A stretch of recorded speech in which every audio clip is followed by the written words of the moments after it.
All of those things are important. I'm glad to hear they're speaking about them. I meet the third candidate in about 25 minutes. I'm looking forward to it. Obviously, I'm looking at all of their qualifications, the kinds of experiences they've had, and the commitment that they have to Iowa and making us as good as we can be in communications, as well as stressing the transparency issues. So, all of those things are very important.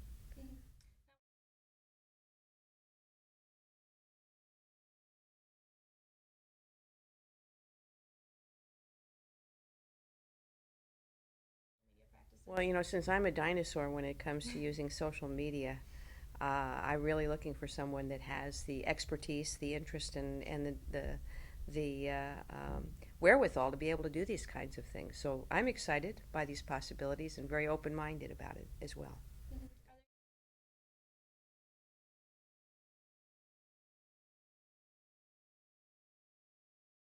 Well, we don't try to dictate to every department or every college what they should do in terms of communications, but for the university as a whole, we want to be as connected as we can to our major constituents, which, by the way, are young people, students. So the more we can do to be responsive to the technological needs of our students, our faculty, our staff, the better off we're going to be as an institution.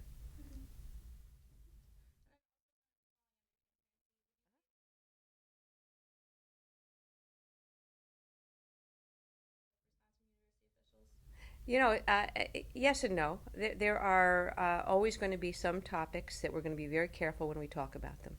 Pending litigation, student privacy.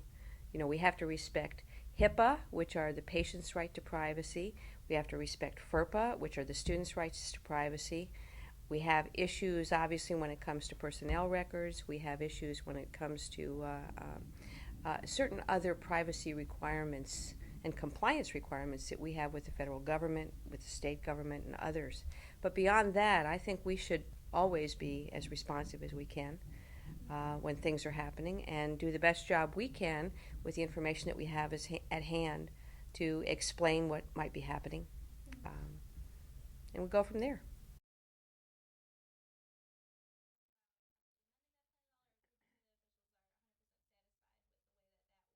Well, we'll have to wait and see.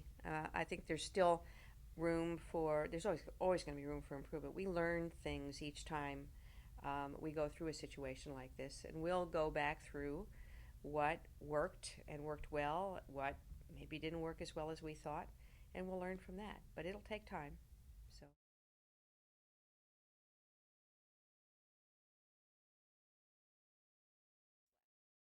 lot of adjustment already. We tend to do a lot of summertime projects to get the campus ready for the fall. I don't think you'll see nearly as much disruption in the fall as you're seeing right now.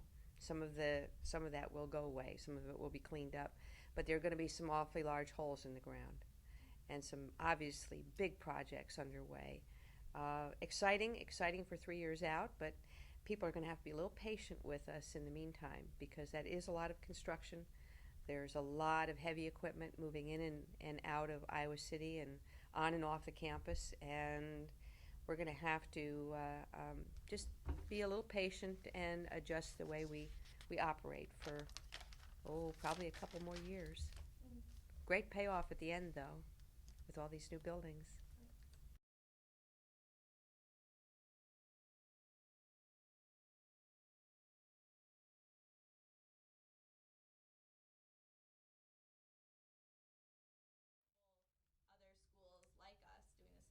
It's good for students, period. Doesn't matter where, but it's good for students. And especially, I think it's good at our state universities, which we're all very cognizant of the pressures that our states are under with budgets, things like that. We're all very aware of the need to make our institutions as good as we can for our students and not drive the costs of that up unnecessarily. Look for cost savings. The way we've been able to do this, and I think it's really important to continue to remind people, is that we have very consciously set about making certain that we become as efficient as we possibly can. We save money every place else that we can, and we invest it in the student experience.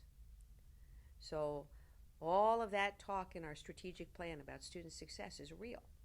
It's exactly what we've been trying to do for the last 4 or 5 years now, is redirect our resources to make certain that the experience here is the best it possibly can be for students. And I think that is a growing trend across the country. I think everyone understands that you just can't keep growing and growing and growing and spending and spending and spending, and that you have to be very focused in terms of how you use your resources. So we're always going to be looking for new ways to generate more resources. We're always going to be looking to make certain that we're making the right kinds of investments of those resources. Tuition is one of those resources. And I think we're on a good course with tuition, sending the right message to students and their families that we're going to hold the line on tuition. We're going to make certain that we're using our resources extremely efficiently and extremely well. And we hope that we can argue once again effectively, perhaps with the Board of Regents starting there and then with legislators, on the need to continue to hold the line on tuition. We can do that this year in particular because the legislature was able to allocate a 2.6% increase, which is roughly inflationary. So if we can get another inflationary increase next year, um, I'm going to obviously advocate with our Board of Regents that let's try this again if we can. Let's see if we can do it again and keep doing it.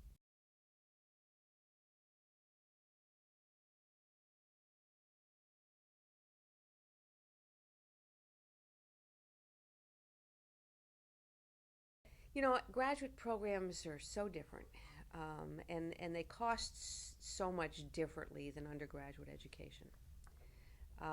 That's a harder one. That's a harder one for the simple reason that every graduate program is very specific and tailored to a certain discipline. We often don't have the large number of graduate students in any particular program that we do with undergraduates, for example.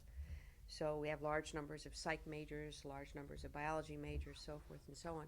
That's not true in the graduate programs. And so necessarily they do cost more to operate. We'll continue to look at our graduate programs and the pricing of those graduate programs, make sure we stay competitive, but I'm not sure that that's the right place to think about tuition freeze or things like that.